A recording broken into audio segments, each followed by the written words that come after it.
So it's been a very active week for Formula One, especially considering that there's no race we're going to this weekend and that the season has just ended. Now, there's a lot of things that, of course, are being wrapped up at the end of the season, but considering the especially controversial end to the season, there's been quite a lot extra to wrap up. So, a lot of that I've already talked about, but some of it, and most of it actually, has been kind of overlooked by some of the major events that I've already made videos about. So today, I'm going to be making a bit of an aggregate video of everything that happened this week that didn't get news coverage. This is Snyder F1, and this is F1 News Weekly.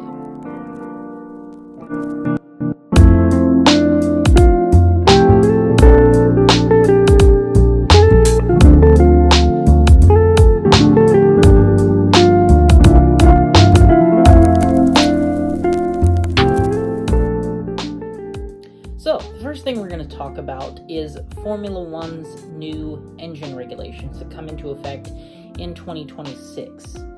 Now, some of the basic details for this were announced over the week. Some of the big talking points. They are going to switch to 100% sustainable fuels. They're not going to have an MGU-H. Now, that power taken away from the MGU-H is going to be made up with additional electrical energy. They're retaining the current 1.6-liter V6, and it's built to reduce costs. So, it's not a lot different. It seems like they're just taking a lot of the power from what the MGU-H generated and moving it over to more of the ERS system that we already have now, and that'll, I guess, make the cars more electrical based. It seems like there's two goals, basically, which is to reduce costs and to make cars more environmentally friendly. And it seems like with what they've done here, they have both right now. Now, on the topic of reducing costs, that is in some amount built to try to attract new OEMs, which it already has, because there are some rumors that Volkswagen Group is expressing interest in possibly being an engine manufacturer for 2026 with either Audi or Porsche as the name brand for that. Now, there's been talks in the past of VW Group doing an Formula One engine. Apparently, as recently as 2017, they were actually working on making one for a possible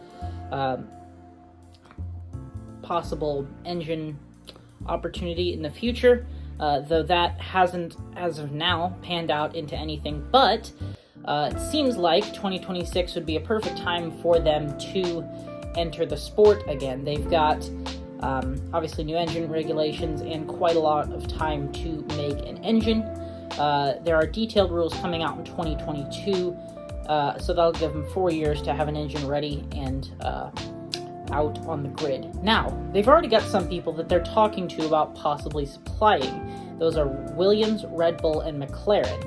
Now, most interestingly is Red Bull. Now, the reason why Red Bull is someone they're talking to is because even though Red Bull is supplying their own engines up until 2025 under the current engine regulations, after that, they won't, because they're only using the base set of the Honda engine and just making their own version of that engine.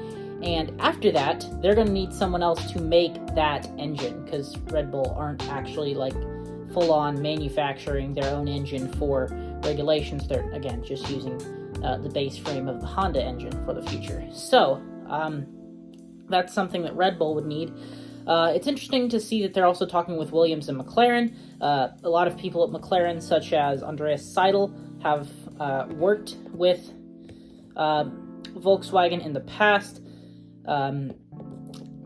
So it's very interesting that F1 could have some more engine manufacturers in the future.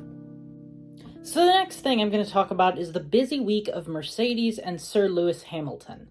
Now, let's talk about that Sir title, because this week, Lewis Hamilton was officially knighted. The ceremony took place on Tuesday. He was knighted by Prince Charles. He was knighted for his services to motorsport, and he was the fourth ever Formula One driver to receive knighthood, along with Jack Brabham, Sir Sterling Moss, and Jackie Stewart, and the first active Formula One driver to receive that title. So, the next thing, Lewis Hamilton might be retiring after this year, or at least it's a possibility. Toto Wolff, in speaking with the media, has said that he cannot guarantee that Lewis Hamilton will return to F1, and says that Lewis is disillusioned after losing the F1 title in the way he did. Now, that's completely understandable. Obviously, the way he lost the title that's a terrible way to lose a title. Like, that must be heartbreaking for Lewis, even if he already has 7 titles to his name. It's still probably pretty tough for Lewis to go through, losing a title in that way. But I can't imagine how that would make him want to retire. It seems like that, especially for Lewis, would be more of an encouragement to go out and get that 8th title.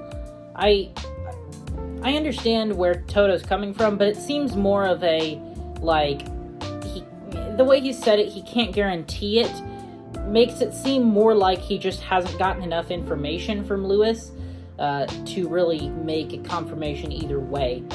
I'd say it's unlikely that Lewis retires. That just doesn't seem like a thing he would do, especially considering he's only 36. That's not super old for an F1 driver, and especially considering just this year he was competing for a title, that doesn't seem like a thing Lewis would do. So, that's interesting, but, and I can understand how he was upset over what happened in Abu Dhabi, but I don't think he'll retire because of it. But the possibility is there, according to Toto Wolff. So, for the 3rd time this week, Max Verstappen is officially a Formula One world champion. Now, it's been a bit of an insane week with all the stuff that we've had going on after this finale, because of course, the way it went down. So, of course, you had the race where Verstappen won, and then Mercedes appealing to the stewards, which ended up getting rejected by the stewards, and then Mercedes taking it, or threatening to take it, to the FIA Court of Appeals, which earlier this week they dropped. So, now, officially, Max is world champion. Mercedes isn't protesting it, and there's not much going to happen anymore. Max is the world champion. So, Mercedes had actually went entirely dark on social media after announcing that they were going to take it to the FIA Court of Appeals, seemingly in protest of whatever they think F1 did wrong at the Abu Dhabi Grand Prix. Now, on Thursday, they released a statement announcing their intention to drop the appeal. But it wasn't just dropping the appeal. They had quite a long message about a lot of things. So I'll read a couple of those things to you. Starting off, Dear Formula One community and fans, we left Abu Dhabi in disbelief of what we had just witnessed. Of course, it's part of the game to lose a race, but it's something different when you lose faith in racing. So I assume that that's a view shared by at least people high up in Mercedes, like Hamilton and Toto Wolff and stuff like that they've entirely lost faith in racing, or at least lost it for a while during that, which is a bit of a extreme thing to say. I mean, like, it seems like they meant it from what we've seen, but like, that's interesting. They've said that. Together with Lewis, we have deliberated carefully over how to respond to the events at the Formula One season finale. We've always been guided by our love of this sport, and we believe that every competition should be won on merit. In the race on Sunday, many of us felt that the way things unfolded was not right.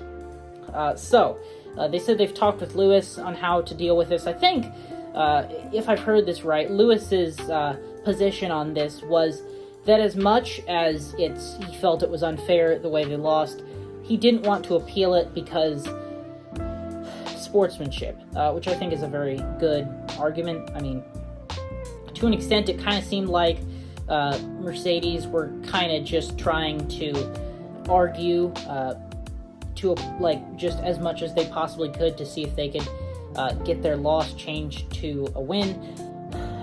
it didn't seem right for Mercedes, and it was interesting that Mercedes was protesting this, even though Lewis's opinion seemed to be that, hey, I don't agree with it, but we lost. And it seems like that's finally the conclusion Mercedes has come to.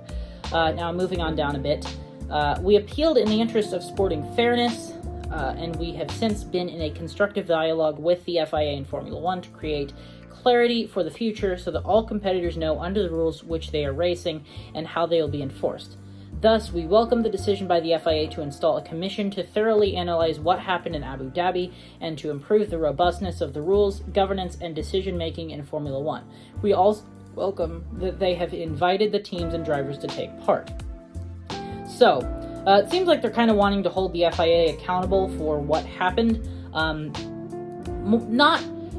Not held accountable in a bad way, but just to make sure that what happened doesn't happen again for any reason, which is understandable because obviously no matter what side you're on, it was chaotic, and depending on whose side you are on, you could feel that people were genuinely cheated. And it's good that the FIA is taking a look at this, because I feel like no matter whose side you're on, fairness is a thing to be desired, and there are people that feel that it wasn't fair, and it seems like Mercedes has kind of tried to convince the FIA to take a better look at it. I don't think this is in any type of overturning the rules, but more for the future, which I think is a better thing than trying to overturn the results. I think, in general, this season, for both Red Bull and Mercedes, there's a lot of people just yelling at Massey over the radio, which from what has been said, that wasn't exactly a very common thing before this season, and really, once it started getting broadcasted on TV, it seemed like everyone liked it, and it just happened more. So I think, in general, that's probably going to get cracked down on in the future. The F1 has already said they're at least thinking about, like, stopping radio communication directly to Michael Massey during the race. I think that's a good way to go about it, because it was a bit insane throughout this entire year. And I think, there was a situation in the Abu Dhabi Grand Prix when Mercedes was trying to convince Michael Massey to not put out a safety car when Antonio Giovinazzi had parked his car and had to retire. That's not right. When you can't debate safety. If they need to put out a safety car, they should. You shouldn't be trying to convince the race director to not put out a safety car because it fits your strategy better. That's just unacceptable. I don't think that should be allowed, and I honestly, to an extent, would support a ban on radio communications between team bosses and the race director. I think it's just a bit chaotic when that happens. Moving back to the statement, the Mercedes-AMG Petronas team will actively work with this commission to build a better Formula One for every team and every fan who loves the sport as much as we do. We will hold the FIA accountable for this process, and we hereby withdraw our appeal. So, it seems like they're wanting to make sure that they're holding F1 and the FIA accountable for the situation.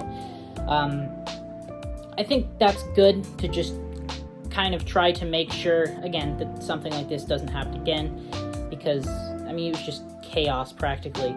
On to the second page. They have a bit of a message to quite a lot of people here. To Max Verstappen and Red Bull Racing, we would like to express our sincere respect for your achievements this season. You made this Formula One championship title fight truly epic. Max, we congratulate you and your entire team. We look forward to taking the fight to you on track next season. That is sportsmanship. I think it's good that Mercedes has kind of taken this. We lost. That's okay. Move on. Next season. Let's do it again. Because this was a really exciting season, and I think if we can have that again, that's great for Formula One, especially without the insane drama of Michael Massey just determining championships. And really, the race director shouldn't have to do much more than just make general safety decisions on the race. And there was there's been some discussion over whether or not that actually was as far as it went, or whether there was a bit of Michael Massey strong-arming. I don't exactly think so, but I think there's a debate, at least there, and I definitely think that it was a bit chaotic with the race director situation. They've got a message to Lewis and to Valtteri here, and a message to everyone at the Mercedes team. I'll have a link to their statement down in the description, so you guys can read that whole thing if you want to. So, I guess Max is now officially world champion. But the drama isn't over yet. So, Toto Wolff and Lewis Hamilton have decided to skip the FIA prize-giving gala that took place on Thursday. Kind of, I guess, in protest of something. I mean, I understand what they're upset about, but they've given up their... It's weird, but Mercedes are skipping the prize-giving gala, except for... we'll talk about this in just a minute. Now, Lewis Hamilton skipping the gala is actually quite interesting, because F1 sporting regulations require that the top three in the F1 championship attend that prize-giving gala, and it's interesting that Lewis isn't doing that, since it's kind of against the rules. I'll talk about this just in a minute. Now, the people that are there for Mercedes, Valtteri Bottas and James Allison. It's interesting that Bottas is there because, well, the only Mercedes person there, because, I mean, Bottas is leaving Mercedes. It's very interesting that a guy that's on his way out with a team would be basically the driver representing Mercedes for this prize-giving gala. It's all a very interesting situation. Now, James Allison is there as the, kind of team representative. He'll get the Constructors' Championship trophy for Mercedes. At that, I'm talking as if this hasn't already happened. It all has. But yeah, so now let's talk about Lewis Hamilton skipping the prize gala and what that actually might mean. So, like I had already said, Lewis Hamilton skipping the gala can mean punishments for Lewis Hamilton, which the punishments for that aren't exactly defined, because this hasn't really happened before, so it's probably a thing that we'll see any decision on in the near future. Now, here's a couple of quotes from the new FIA president. Now, basically, he has said, if there is any breach, there's no forgiveness for this. Forgiveness is always there, but rules are rules. I know Lewis is really sad about what happened. I'd say he's broken, but we have to look into it if there's any breach. After a few hours now as president, I cannot give answers without going back to the facts. So it looks like the FIA is going to look into Lewis missing this and see what they're going to do. I wouldn't be surprised if... I assume there's not going to be any major penalty here, probably just a fine of some kind. But it seems like the new FIA president is willing to punish Lewis if he is indeed breaking the rules. Now, Lewis actually got the FIA Personality of the Year award, and obviously wasn't there to accept the award. Now, the new president had talked to Toto Wolff about him missing. He had said, basically, that he was pretty upset when he first started talking to him, but then once he started talking to Toto and really started showing that he was listening, he kind of calmed down and was able to kind of get on just kind of listen to him. So, what has been said here, someone will always get upset. I spoke to Toto and he said to me, I'm not coming here. He said, I listened to him. When I listened, he started cooling down. We will look into the rules and make sure any situation like this that occurs in the future will have an instant solution to it. There are so many areas where we can improve.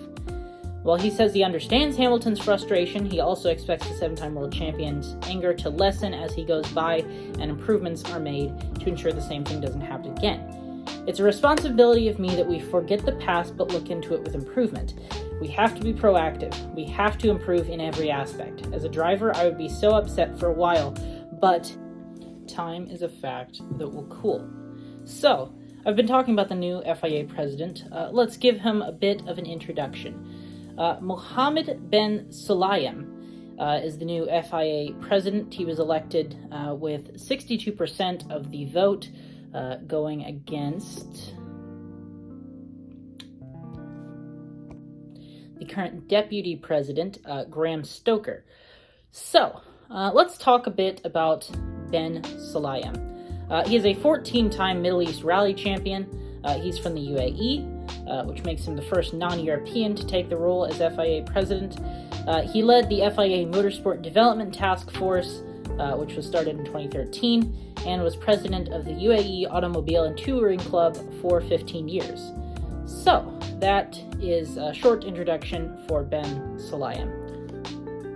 So, I don't know much about this guy, so I'm not too qualified to talk about what this will mean for the FIA in the future. I assume it won't change a ton. I can't imagine something like that would drastically change anything, but it is cool that the FIA has a new president. So next up on the list, Ferrari has renewed their partnership with Kaspersky. Now, Kaspersky is basically a data protection software, and they have been with Ferrari since 2010, and they renewed their partnership with them in 2015, and have now renewed it again in 2021. Now, it's been announced as a long-term partnership, so no specific date has been announced, but there are some interesting things that they are doing. First up, they're extending this partnership to the FDA esports team, the Ferrari Driver Academy esports team, which is Ferrari's, esports team. I've already said this. But, yeah, that's interesting. They are extending that partnership into esports, and it's good that Ferrari has maintained one of their technical partners for the coming future. So, Charles Leclerc has tested positive for COVID, which isn't huge in itself. Obviously, there's no more races going on in the future, and Charles, obviously, in very good health, considering he's a race car driver, so I assume that shouldn't be any major issue for Charles.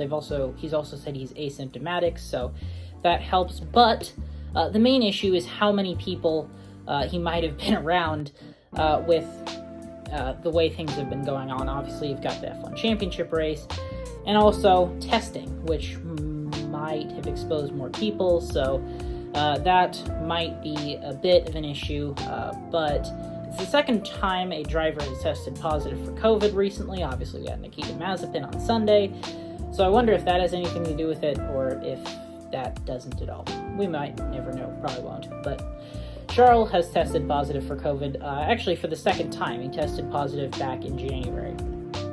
But luckily, for him having contracted it twice, neither of them have been during racing season, so shouldn't interfere with anything major for the future. It's not going to impact any races or anything. But I do want to extend my wishes of a speedy recovery to Charles Leclerc. So, Charles Leclerc's contract has a very interesting termination clause. So, basically, if Ferrari don't get at least P3 in the Constructors' Championship, basically that's how the termination clause works. His contract would be terminated in that situation, I think.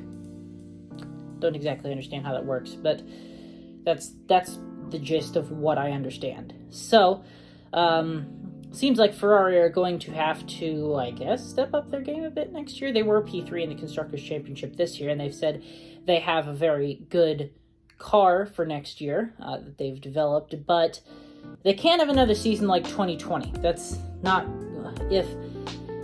If they're wanting to keep Leclerc, they can't have another season like that, because I think Leclerc wants to stay with Ferrari. He's currently, if that clause were to not come into effect, contracted with them through 2024, and there's a possible extension that he could sign through 2026, and I think Ferrari want to keep Leclerc, and to an extent, I think Leclerc wants to stay at Ferrari, but that is a very interesting contract clause that they have in there that could become a bit of an issue if Ferrari encounters some problems next year. So speaking of Ferrari driver contracts, Carlos Sainz the other Ferrari driver, had a very, very good first season at Ferrari in 2021. He beat his teammate Charles Leclerc, who I think we would generally think of as a lead driver for Ferrari, though the points don't exactly reflect that. So, very, very good season for Carlos. He only failed to score points twice in the 22 races, finishing P11 in both of the races where he didn't. So, it seems that Carlos adjusted pretty quickly to the Ferrari and was very, very good. And team principal Mattia Binotto sounds like he would be pretty open to re-signing Carlos for the future, as you'd expect. Quotes from Binotto. Binotto said, "Carlos had a great year. When we signed him a year ago, we said that the winter would be the time to talk and review everything that had happened during the season. So we will do that in the winter. There will be a joint review of the entire season, and we will talk about what our future will look like. When we signed Carlos, we wanted two good drivers in the race who are consistently scoring points. That has been the case this season. I'm very happy with what Carlos has done this season, his first with Ferrari, which is not easy. But we signed him because he's a good driver who scores points and is able to learn." So, seems like Binotto is pretty happy with what Carlos has done and would obviously be very open to re-signing him in the future, which I think is pretty beneficial for Ferrari. Obviously, they seem to have accomplished a very rare thing for Ferrari, which is having two equally good drivers without a power struggle, which, it's interesting. It seems like there wasn't there wasn't team order controversies from Ferrari, and the thing is, Ferrari didn't suck. Last year, you could kind of argue the same thing with Vettel and Leclerc. There wasn't a ton of team orders and anything, but they just kind of weren't on par with the rest of the grid and on par with where they would generally be, considering they were second in the Constructors' Championship the year before. But it is very good to see that Ferrari is able to have a season where they can have two pretty equally good and pretty good drivers and not have a power struggle. So I think Ferrari is wanting to hopefully keep that for the future, and it sounds like Binotto would be very open to re-signing Carlos. So next up, a very interesting thing coming out of testing for McLaren. McLaren tested a wheel cover for their 2022 car with LED lights on it, which has some interesting possibilities. Now, they only tested this for one lap, presumably just to test if it would even work on a car moving, and just to get some general data for if they're ever wanting to run this in the future. This wouldn't be a thing they'd run in a race. The wheel covers they had for next year are standard, past a couple of little things that they can change just with how it's put on the rim and stuff. But otherwise, they are pretty much stock standard for next year. And that means this would probably only be used for some type of marketing promotion thing, like displaying a message on the wheel or something. But there are a lot of things that this can do, considering the technology. So this is quoting McLaren boss Mario Isola. He said that when you fit this LED light device and the device is working, you can do whatever you want. You can display the position, you can display logos, you can display the lap time in qualifying or something like that. There's a lot of possibilities. You have the technology, so it's easy to program what you want to display. So, seems like this would be a cool marketing tool for McLaren to use. They said they can put logos, positions, numbers, stuff like that. So, it would be very cool for McLaren to do as some type of marketing thing for the future. So, that's basically what they've been testing out. So, next up, let's talk about Pato Award and some more quotes from Pato on his first test in an F1 car. And this is about the possibility of him running full-time in F1 in the future. These are quotes from Autosport magazine. He said, "To be fairly honest, arguably there's maximum 2 more years for me to be able to come into the F1 scene. There's not much more time. I'll do everything I can to make it happen because it's the top of the top, and my dream and my life right now. It all started with one dream, and that dream was to make it to Formula One.